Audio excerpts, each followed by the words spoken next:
नमस्कार दोस्तों, स्वागत है आपका अपने डेली अपडेट्स यूट्यूब चैनल पर।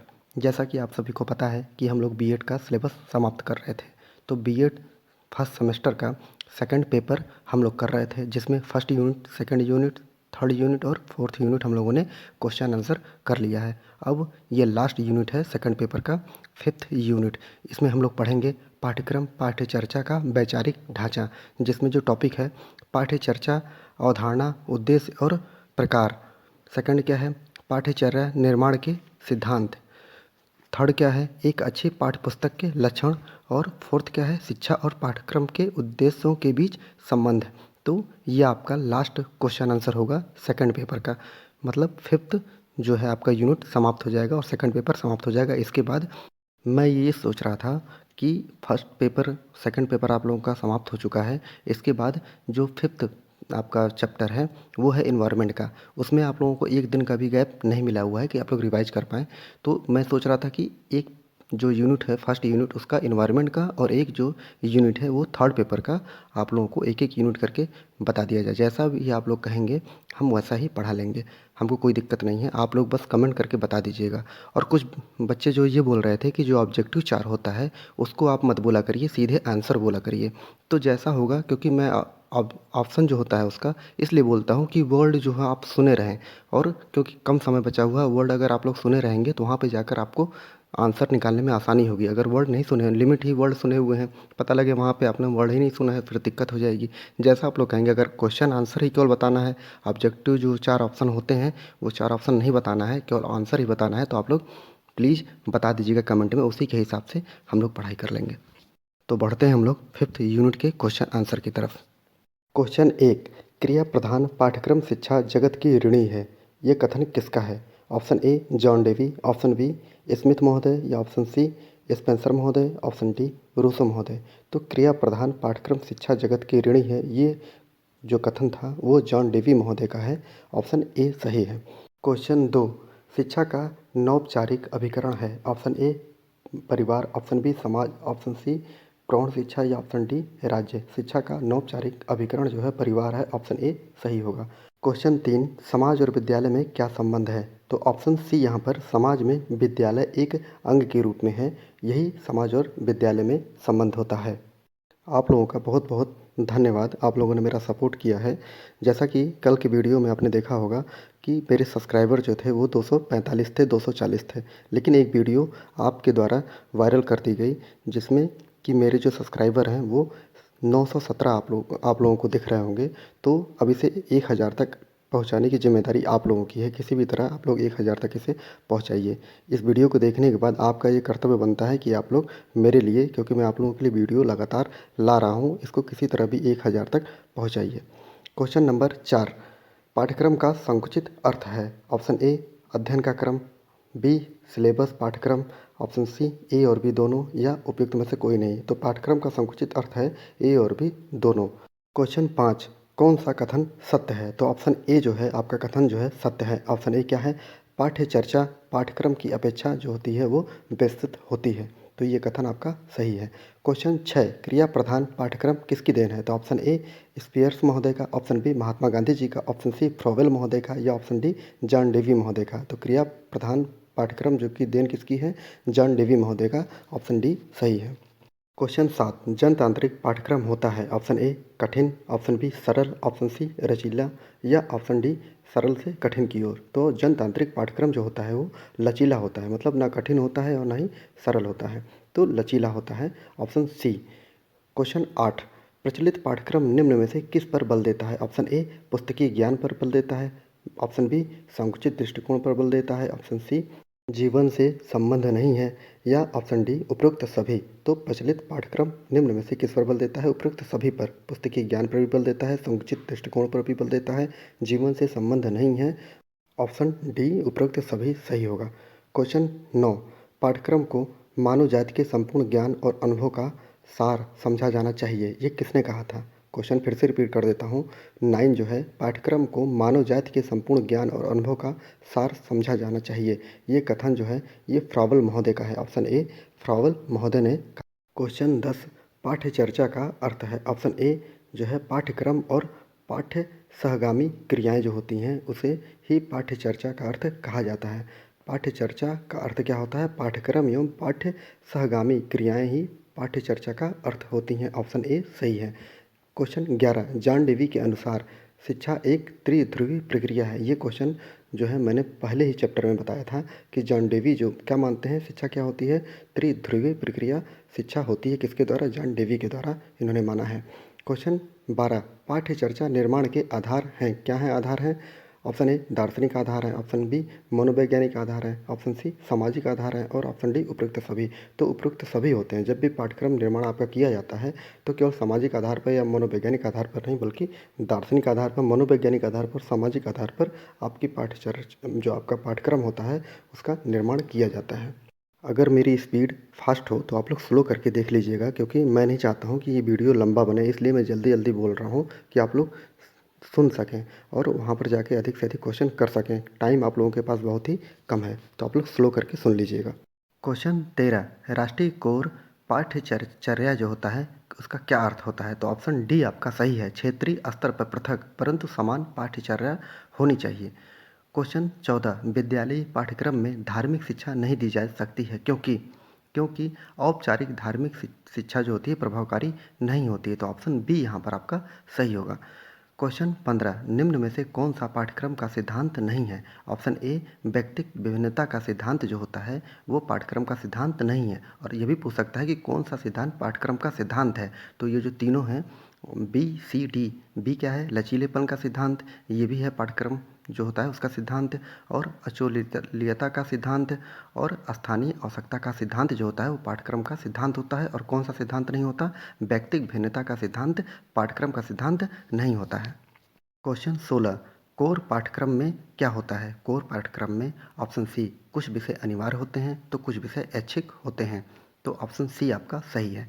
क्वेश्चन 17, निम्न में से कौन सा पाठ्यक्रम का अंग या तत्व नहीं है? तो ऑप्शन ए उद्देश्य, ऑप्शन बी शिक्षण विधियाँ, ऑप्शन सी पाठ्य वस्तु या ऑप्शन डी उपरोक्त सभी। तो निम्नलिखित में से कौन सा पाठ्यक्रम का अंग है? तो उद्देश्य है, शिक्षण विधियाँ हैं और पाठ्य वस्तु है। ये सभी ही पाठ्यक्रम के अंग माने जाते हैं। क्वेश्चन 18, किसने कहा कि पाठ्यक्रम कलाकार अर्थात अध्यापक के हाथ में एक यंत्र है जिसकी सहायता से वो अपनी सामग्री अर्थात विद्यार्थी को अपने आदर्शों अर्थात उद्देश्यों के अनुरूप अपने स्टूडियो अर्थात स्कूल में ढालता है? तो ये कथन जो है ऑप्शन ए मुनरो जी का है, ऑप्शन बी पाल हस्ट जी का है, कि ऑप्शन सी कनिंघम का है, या ऑप्शन डी जो है हर महोदय का है? तो कनिंघम महोदय ने, ऑप्शन सी जो आपका यहाँ पर सही होगा, कनिंघम महोदय ने बोला था कि जो अध्यापक होता है उसके हाथ में क्या है? वो एक कलाकार है और वो विद्यार्थी को एक आदर्शों के रूप में अपने स्कूल में ढालता है। क्वेश्चन 19, पाठ्यक्रम नियोजन के कितने सूत्रों का प्रतिपादन किया गया है? तो option A 8, option B 9, option C 10 या ऑप्शन डी 11। तो पाठ्यक्रम नियोजन के लिए 10 सूत्रों का प्रतिपादन किया गया है। ऑप्शन सी सही है। क्वेश्चन 20, पाठ्यक्रम निर्माण के उद्देश्य में क्या शामिल होना चाहिए? अर्थात जब पाठ्यक्रम निर्माण किया जाता है तो उसका उद्देश्य क्या होना चाहिए? विद्यार्थी क्या क्या कर सकता है, उसके जीवन में क्या क्या परिवर्तन हो सकता है? तो ऑप्शन ए बाल केंद्रित नियम का प्रयोग किया जाना चाहिए, जो जीवन संबंधी नियम का प्रयोग किया जाना चाहिए, रचनात्मक शक्तियों का नियम का प्रयोग किया जाना चाहिए, या क्रिया का अधिनियम का प्रयोग किया जाना चाहिए। तो इसमें एक और ऑप्शन होगा, ये सभी होंगे। ये सभी चीज़ें मिलाकर ही पाठ्यक्रम का निर्माण होता है। क्वेश्चन 21, संस्कृति सभ्यता ज्ञान का नियम, अनुभवों की पूर्णता का नियम, उपयोगिता का नियम, विविधता एवं लचीलेपन का नियम, यह नियम किससे संबंधित है? तो ऑप्शन ए उद्देश्यों के निर्धारण से संबंधित है, ऑप्शन बी विधियों के निर्धारण से संबंधित है, ऑप्शन सी पाठ्यक्रम निर्माण से संबंधित है, या ऑप्शन डी उपरोक्त सभी से संबंधित है। तो ये जो ऑप्शन होगा आपका डी सही होगा, उपरोक्त सभी से संबंधित है। क्वेश्चन 22, पाठ्यक्रम निर्माण की चिंतन प्रक्रिया है। क्या है चिंतन प्रक्रिया? ऑप्शन ए तार्किक होनी चाहिए, ऑप्शन बी अनुभवजन्य होनी चाहिए, ऑप्शन सी उपरोक्त दोनों होनी चाहिए। तो ऑप्शन सी जो है आपका उपरोक्त दोनों ही पाठ्यक्रम निर्माण की चिंतन की प्रक्रिया में शामिल होना चाहिए। क्या क्या? तार्किकता और अनुभवजन्यता दोनों ही चिंतन प्रक्रिया में शामिल होना चाहिए। क्वेश्चन 23, पाठ्यक्रम प्रतिमान के प्रकार हैं। ऑप्शन ए उद्देश्य प्रतिमान, ऑप्शन बी प्रक्रिया प्रतिमान, ऑप्शन सी परिस्थिति प्रतिमान, या ऑप्शन डी उपरोक्त सभी। तो पाठ्यक्रम प्रतिमान के उपरोक्त सभी प्रतिमान प्रकार के होने चाहिए। उद्देश्य प्रतिमान, प्रक्रिया प्रतिमान और परिस्थिति प्रतिमान, सभी तीनों होने चाहिए। क्वेश्चन 24 पाठ्यक्रम का अर्थ केवल सैद्धांतिक विषयों से ही नहीं लिया जाता वरन उसमें अनुभवों की संपूर्णता भी निहित होती है। ये मत जो है क्या है? इसका मतलब है कि ऑप्शन ए उच्च शिक्षा आयोग द्वारा ये मत दिया गया था कि पाठ्यक्रम का अर्थ केवल सैद्धांतिक विषयों से ही नहीं लिया जाता वरन इसमें अनुभवों की संपूर्णता भी निहित होती है। ऑप्शन ए उच्च शिक्षा आयोग द्वारा ये मत दिया गया है। क्वेश्चन 25 ब्लूम ने शिक्षण अधिनियम प्रक्रिया को त्रिपदी प्रक्रिया माना है। वेरी वेरी इंपॉर्टेंट क्वेश्चन है। ब्लूम महोदय ने जो था वो शिक्षण अधिनियम प्रक्रिया को त्रिपदीय माना था। किसने माना था त्रिपदीय शिक्षण प्रक्रिया को? वो ब्लूम महोदय ने माना था। क्या माना था? जिसमें शामिल होते हैं क्या? शैक्षिक उद्देश्य, अधिगम अनुभव या सी जो व्यवहार परिवर्तन या उपरोक्त सभी। तो ये त्रिपदीय माना था। त्रिपदीय प्रक्रिया में ये तीनों ही शामिल हैं। शैक्षिक उद्देश्य हो गया, अधिगम अनुभव हो गया और व्यवहार परिवर्तन हो गया। इसमें एक पूछ लेगा कौन नहीं है, तो उस चारों ऑप्शन में देखिएगा इन तीनों में से जो नहीं होगा वहाँ पर वही ऑप्शन वहाँ पर गलत होगा। क्वेश्चन 26 मैनेजमेंट ऑफ लर्निंग नामक पुस्तक किसने लिखी थी? ऑप्शन ए हर्बर्ट महोदय ने, ऑप्शन बी मेगर महोदय ने, या ऑप्शन सी हंट महोदय ने, या ऑप्शन डी डेविज महोदय ने। तो मैनेजमेंट ऑफ लर्निंग जो है वो पुस्तक डेविज महोदय ने लिखी थी। ऑप्शन डी आपका सही है, डेविज महोदय। मैनेजमेंट ऑफ लर्निंग ये बहुत ही इंपॉर्टेंट क्वेश्चन है। आप लोग रिविजन करके जाइएगा जितना रिविजन कर पाइए। क्वेश्चन 27 आधुनिक व्यवस्था सिद्धांत है। ऑप्शन ए कार्य केंद्रित, ऑप्शन बी संबंध केंद्रित, ऑप्शन सी कार्य एवं संबंध केंद्रित, ऑप्शन डी तर्क और तथा अनुभव केंद्रित। तो आधुनिक व्यवस्था सिद्धांत ऑप्शन बी संबंध केंद्रित सिद्धांत है। आधुनिक व्यवस्था सिद्धांत संबंध केंद्रित सिद्धांत ऑप्शन बी सही है। क्वेश्चन 28 पाठ्यक्रम का एकीकृत प्रतिमान आधारित है। ऑप्शन ए गेस्टाल्ट मनोविज्ञान पर, ऑप्शन बी रचनात्मक मनोविज्ञान पर, ऑप्शन सी प्रकार्य मनोविज्ञान पर, ऑप्शन डी मनोविश्लेषण पर। तो पाठ्यक्रम का एकीकृत प्रतिमान आधारित होता है किस पर? ऑप्शन ए गेस्टाल्ट मनोविज्ञान पर आधारित होता है। क्वेश्चन 29 एकीकृत पाठ्यक्रम वह है जिसमें विषयों के बीच कोई अवरोध, रुकावट या दीवार नहीं होती है। ये कथन किसका है? ऑप्शन ए हैंडरसन महोदय का, ऑप्शन बी कनिंघम महोदय का, ऑप्शन सी कैलिस महोदय का, या ऑप्शन डी फ्रॉबेल महोदय का। तो ये कथन जो है ऑप्शन डी फ्रॉबेल महोदय का है, जिन्होंने फ्रॉबेल महोदय ने बोला था कि एकीकृत पाठ्यक्रम वह है जिसमें विषयों के बीच कोई अवरोध, रुकावट या दीवार नहीं होती है। तो फ्रॉबेल महोदय का कथन है। क्वेश्चन 30 जनतांत्रिक पाठ्यक्रम होता है। ऑप्शन ए कठिन, बी सरल, ऑप्शन सी लचीला, या ऑप्शन डी सरल से कठिन की ओर। जनतांत्रिक पाठ्यक्रम जो होता है वो सरल से कठिन की ओर होता है। ऑप्शन डी सही है। क्वेश्चन 31 पाठ्यक्रम संरचना का आधार है। तो पाठ्यक्रम संरचना का आधार क्या होता है? दार्शनिक आधार भी होता है, मनोवैज्ञानिक आधार भी होता है और सामाजिक आधार भी होता है पाठ्यक्रम संरचना का आधार। ये क्वेश्चन मैंने पहले भी बता दिया है। ऑप्शन डी उपरोक्त सभी सही होगा। क्वेश्चन 32 भारत में पत्राचार पाठ्यक्रम प्रारंभ करने वाला पहला विश्वविद्यालय कौन था? तो ऑप्शन ए इलाहाबाद विश्वविद्यालय, ऑप्शन बी दिल्ली विश्वविद्यालय, ऑप्शन सी बम्बई विश्वविद्यालय एवं मद्रास विश्वविद्यालय। तो भारत में पत्राचार पाठ्यक्रम प्रारंभ करने वाला पहला विश्वविद्यालय बम्बई विश्वविद्यालय था। अब आप लोगों की जिम्मेदारी बनती है कमेंट में खोज कर किसी भी तरह, जब आप खोजेंगे तो आप लोगों को वो क्वेश्चन आंसर याद रहेगा। तो आपकी जिम्मेदारी है करंट में आप मुझे बताइए कि इलाहाबाद विश्वविद्यालय, दिल्ली विश्वविद्यालय, बम्बई विश्वविद्यालय एवं मद्रास विश्वविद्यालय की स्थापना कब हुई थी? आप लोग सन वाइज डेट लिखकर आप लोग कमेंट करिए। क्वेश्चन 33 किसने कहा पाठ्यक्रम में वे सभी अनुभव सम्मिलित हैं जिन्हें शिक्षा के उद्देश्यों की पूर्ति के लिए विद्यालय प्रयोग में लाता है? Option A Cunningham, option B Munro, option C Froebel, या ऑप्शन डी जो है जॉन डेवी महोदय ने कहा। तो ऑप्शन डी जॉन डेवी महोदय ने कहा था कि पाठ्यक्रम में वे सभी अनुभव सम्मिलित हैं जिन्हें शिक्षा के उद्देश्यों की पूर्ति के लिए विद्यालय का प्रयोग में लाया जाता है। ये जो मैंने क्वेश्चन आप लोगों को दिया है इसका कमेंट में ज़रूर आंसर लिख के दीजिएगा, जिससे कि आप लोगों को ये क्वेश्चन हमेशा के लिए याद हो जाएगा। क्वेश्चन 34 पाठ्यक्रम निर्माण के सिद्धांत हैं। ऑप्शन ए वास्तविकता का सिद्धांत, ऑप्शन बी जीवन से संबंध का सिद्धांत, ऑप्शन सी रचनात्मक उपलब्धि का सिद्धांत, या उपरोक्त सभी। तो ऑप्शन डी जो है वो आपका सही है, उपरोक्त सभी। तो पाठ्यक्रम नियंत्रण के सिद्धांत ये तीनों सिद्धांत हैं, वास्तविकता का सिद्धांत, जीवन से संबंध सिद्धांत, रचनात्मक उपलब्धि का सिद्धांत। ये तीनों ही याद रखिएगा। इसमें से कोई एक ऑप्शन में आपको ऐसा दे देगा जो तीनों में नहीं होगा, वही आपका सही माना जाएगा। तो ये तीनों याद रखेंगे तभी आप चौथा निकाल पाएंगे कि ये इसमें नहीं है, पाठ्यक्रम निर्माण के सिद्धांत में चौथा शामिल नहीं है। क्वेश्चन 35 पाठ्यचर्या में क्या सम्मिलित नहीं है? ऑप्शन ए स्वास्थ्य सेवाएं, ऑप्शन बी विषय वस्तु, ऑप्शन सी वाद विवाद प्रतियोगिता या ऑप्शन डी खेल। तो पाठ्यचर्या में क्या सम्मिलित नहीं है? विषय वस्तु सम्मिलित नहीं है, जबकि स्वास्थ्य सेवाएं, वाद विवाद प्रतियोगिता एवं खेल सम्मिलित होते हैं। क्वेश्चन 36, निम्न में से कौन पाठ्यचर्या के प्रकार के अंतर्गत नहीं आता है? ऑप्शन सी जो है पाठ्य जो चर्या है उसके अंतर्गत गृह कार्य केंद्रित पाठ्यचर्या नहीं आता है। इसमें जाहिर सी बात है, गृह कार्य घर के कार्य से संबंधित कौन सा पाठ्यचर्या, स्कूल में पढ़ने जा रहे हैं आप तो स्कूल की बातें होंगी। स्कूल में कौन होगा? अध्यापक केंद्रित पाठ्यचर्या होगा, विषय केंद्रित होगा और बाल केंद्रित होगा। ये तीनों ही स्कूल में ही मिलते हैं। क्वेश्चन 37, निम्न में से कौन पाठ्य वस्तु का घटक नहीं है? तो ये भी बहुत इंपॉर्टेंट क्वेश्चन है। ऑप्शन ए प्रारूप, ऑप्शन बी विषय वस्तु, ऑप्शन सी उद्देश्य या ऑप्शन डी जो है मूल्यांकन।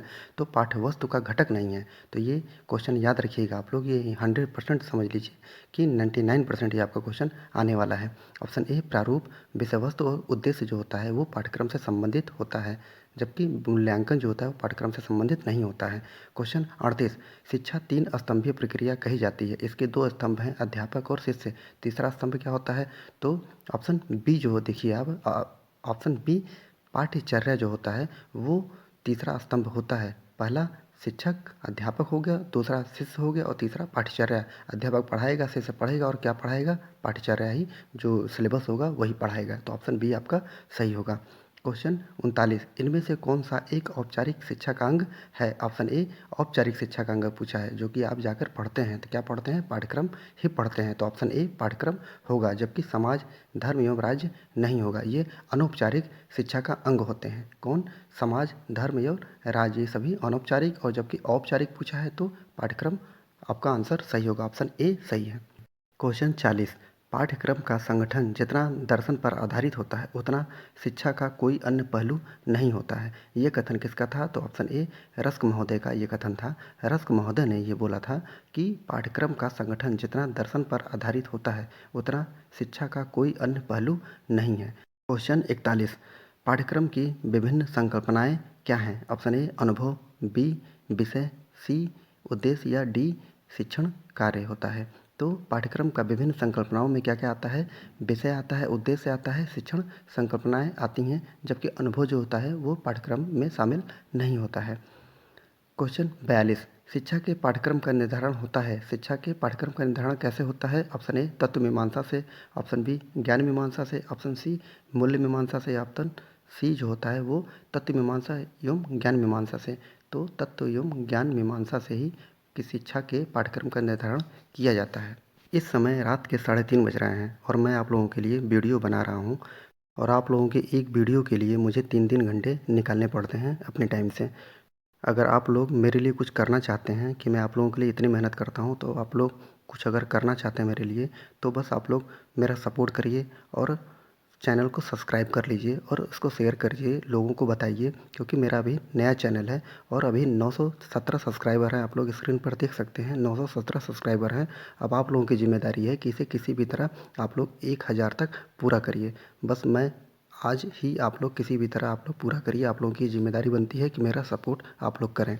और मैं आप लोगों को ये विश्वास दिलाता हूँ कि मैं किसी भी खबर को छोड़ने वाला नहीं हूँ। जो भी आपसे संबंधित, आपकी परीक्षा से संबंधित कोई भी खबर होगी वो मैं आप तक पहुँचाने की पूरी कोशिश करूँगा। क्वेश्चन 43, पाठ्यक्रम में धार्मिक शिक्षा होनी चाहिए की संस्तुति किसने की थी? तो ऑप्शन सी जो है आपका सही होगा।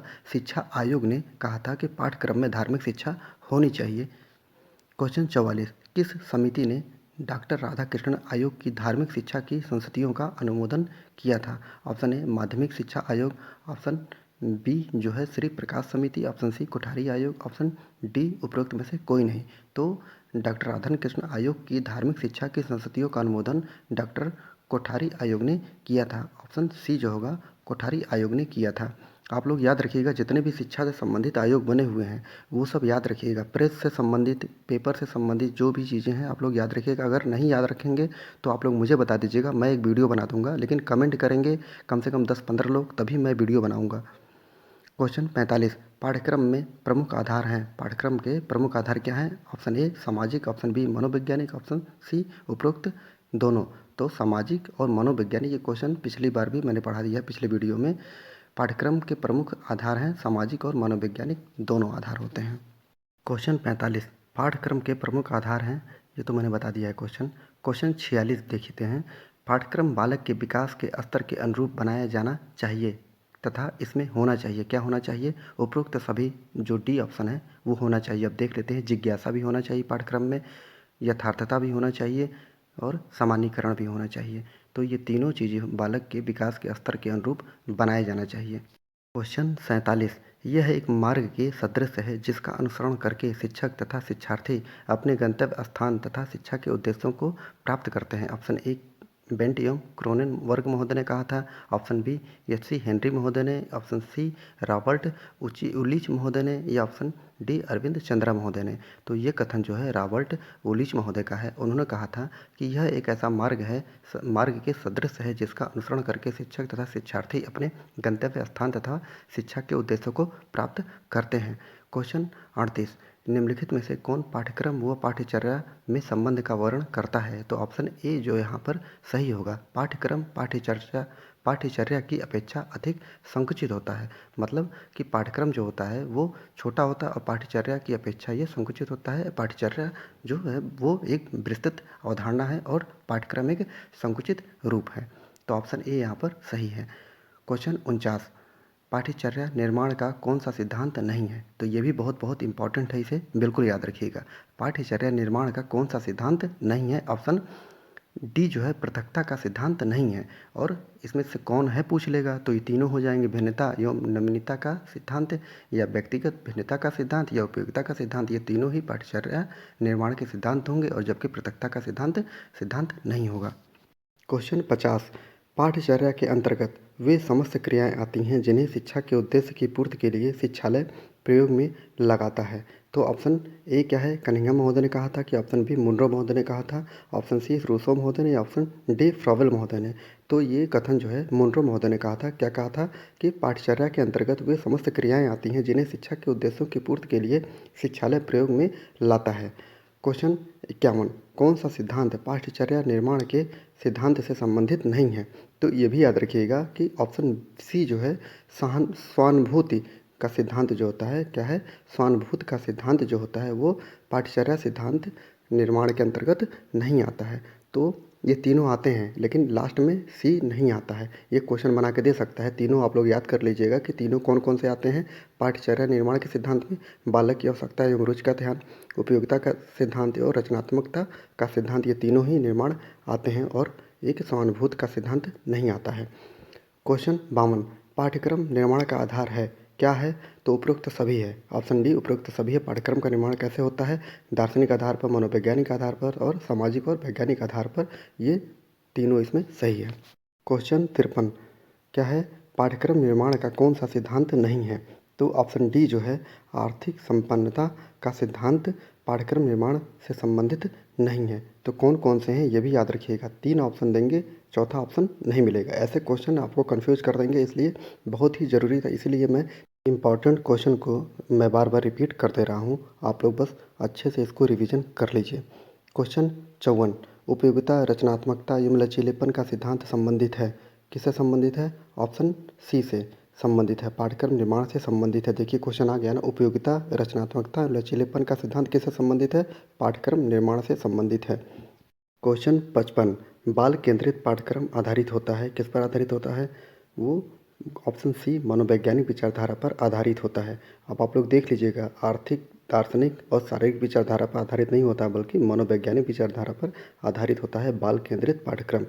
क्वेश्चन 56 पाठ्यक्रम निर्माण का सिद्धांत है, क्या है? ऑप्शन ए अग्रसरता का सिद्धांत, ऑप्शन बी जनमत का सिद्धांत, ऑप्शन सी स्वतंत्रता का सिद्धांत, या ऑप्शन डी समानता का सिद्धांत। तो पाठ्यक्रम निर्माण का सिद्धांत क्या है? अग्रसरता का सिद्धांत जो है पाठ्यक्रम निर्माण का सिद्धांत माना जाता है। अब आप लोगों की जिम्मेदारी है कि पूरे क्वेश्चन को मैंने एक प्लेलिस्ट बना दी है। आप लोग बीएड का अलग से प्लेलिस्ट बना हुआ है, आप लोग पूरे प्लेलिस्ट को लगातार बार बार जितनी बार सुनेंगे आप लोगों को उतना ही याद वहाँ पर रहेगा। क्योंकि किताबों से पढ़ेंगे तो याद नहीं रहेगा, लेकिन यहाँ पर आप देखेंगे भी और सुनेंगे भी मेरी आवाज़, तो आप लोगों को कुछ दिन तक याद रहेगा। बस आप लोग रिवीजन करते रहिए और मैं लगातार वीडियो आप लोगों को देता रहूँगा। बस आप लोग ये बता दीजिए कि क्वेश्चन पढ़ते समय चारों ऑप्शन को मैं बोलूँ कि केवल आंसर ही बता दूं, और जो क्वेश्चन मैंने उसका आंसर पूछा था, विश्वविद्यालय का निर्माण कब हुआ था, उसको कमेंट करके ज़रूर बताइएगा। ये आप लोग सोचिए कि अगर वो एक बार दे देंगे आप लोग आंसर, तो आप लोगों को हमेशा के लिए वो क्वेश्चन आंसर याद रहेगा। और अगर चैनल को सब्सक्राइब नहीं किया अभी तक तो उसको सब्सक्राइब कर लीजिए, और ये चैनल आप लोगों का है, और आज आप लोगों की ज़िम्मेदारी है कि हमारे परिवार जो है वो 1000 तक पहुँच जाए। पूरा वीडियो देखने के लिए बहुत बहुत धन्यवाद।